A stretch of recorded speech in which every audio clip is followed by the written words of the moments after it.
Hello बच्चों, कैसे हैं आप लोग। होप कि आप लोग अच्छे होंगे, फाइन होंगे, घर पे होंगे। और स्टूडेंट, हम लोग आज लाइफ प्रोसेस में एक टॉपिक डिस्कस करने जा रहे हैं, that is excretion. Student, life process में मैंने बहुत सारा टॉपिक कवर किया है, जैसे न्यूट्रिशन मैंने कवर कर दिया है, न्यूट्रिशन इन अमीबा कवर किया है, रेस्पिरेशन कवर किया है, ह्यूमन ब्लड सर्कुलेशन कवर किया है।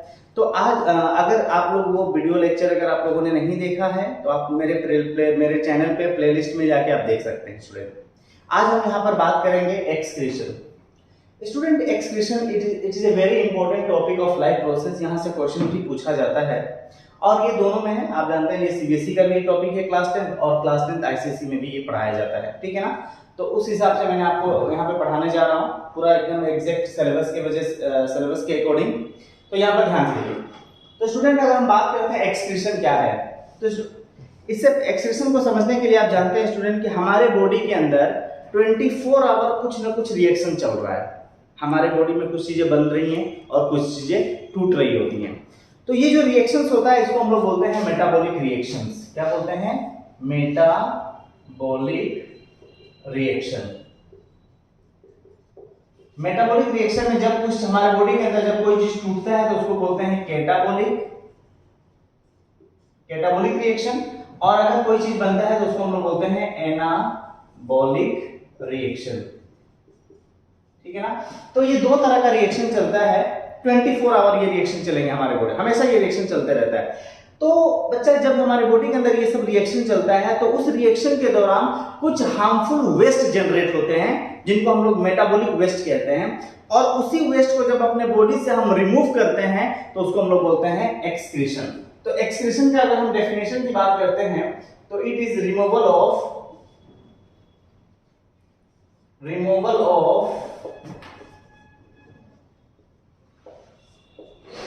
Harmful metabolic waste.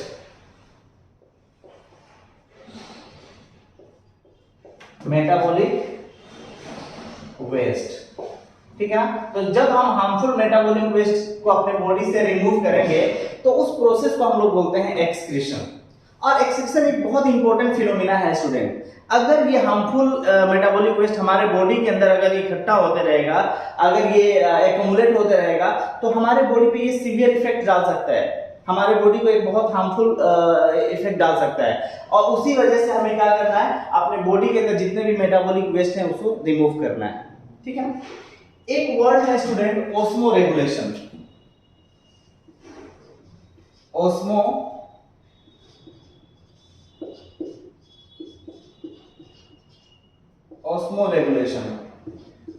रेगुलेशन क्या है स्टूडेंट, याद रखिएगा। हमारे बॉडी के अंदर एक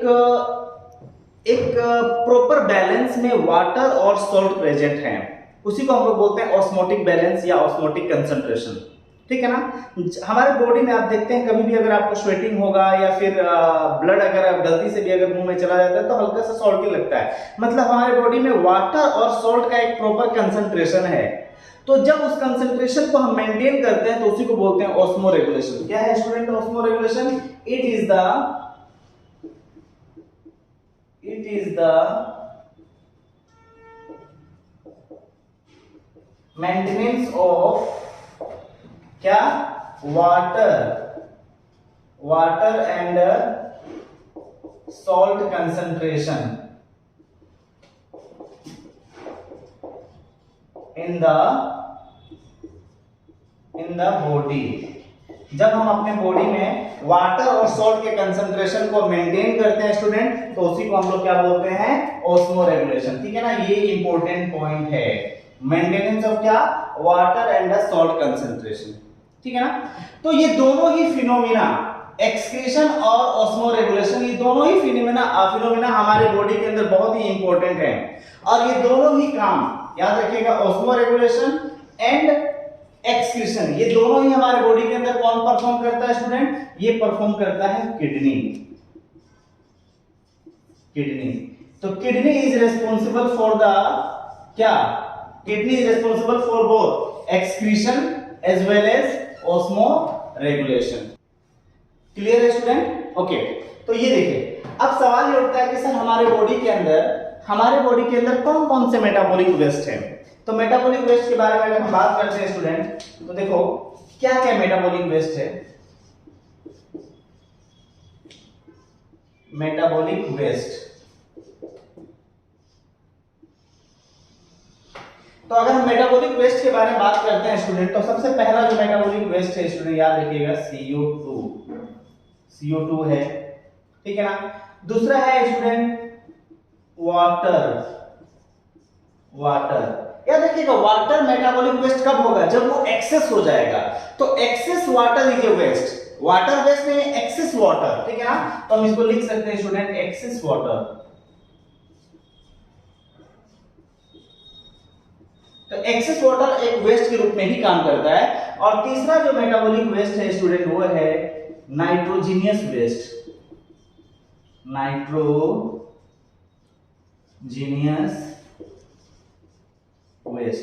तो ये तीन तरीके के वेस्ट होते हैं। नाइट्रोजीनियस वेस्ट का मतलब होता है नाइट्रोजन कंटेनिंग वेस्ट, ठीक है ना।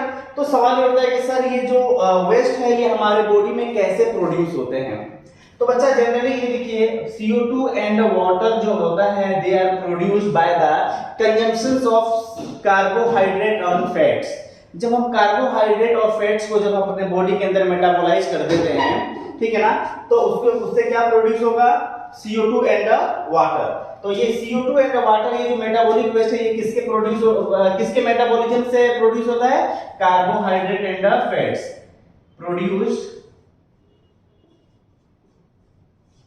produced by the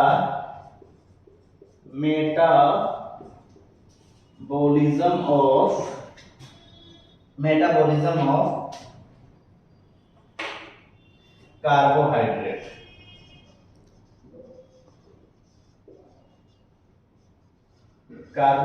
and fats, ठीक है। और अगर हम बात करते हैं बच्चा नाइट्रोजीनियस वेस्ट, तो नाइट्रोजीनियस वेस्ट हमारी बॉडी में कैसे प्रोड्यूस होता है, by the metabolism of nucleic acid, by the metabolism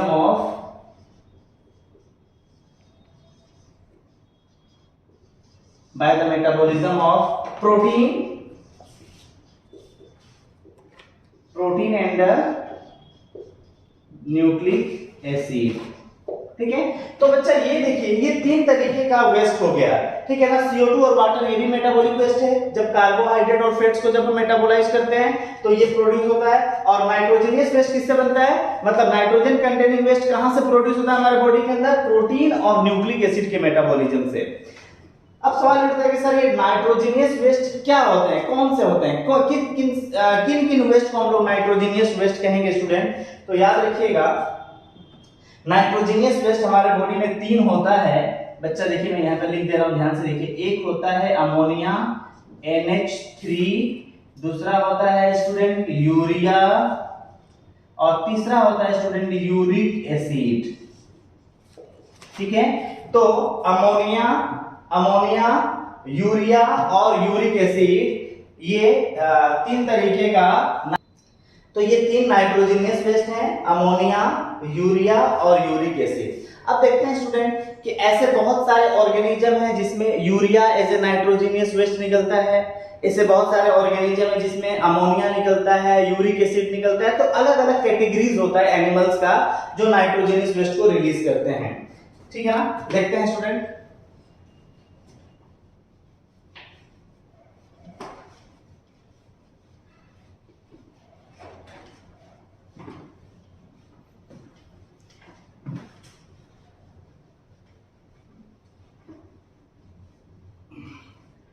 तो एक चीज और देख लीजिए कि अब कौन सा एनिमल कौन सा नाइट्रोजीनियस वेस्ट रिलीज करता है, उसके आधार पे तीन टाइप्स के एनिमल होते हैं। उसके आधार पे तीन टाइप के एनिमल होते हैं। पहला होता है स्टूडेंट, पहला होता है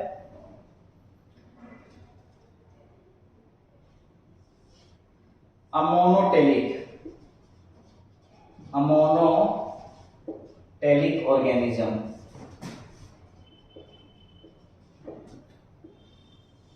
ठीक है। दूसरा होता है स्टूडेंट यूरियोटेलिक ऑर्गेनिज्म, ठीक है ना। और तीसरा होता है स्टूडेंट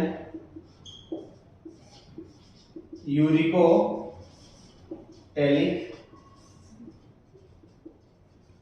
ऑर्गेनिज्म,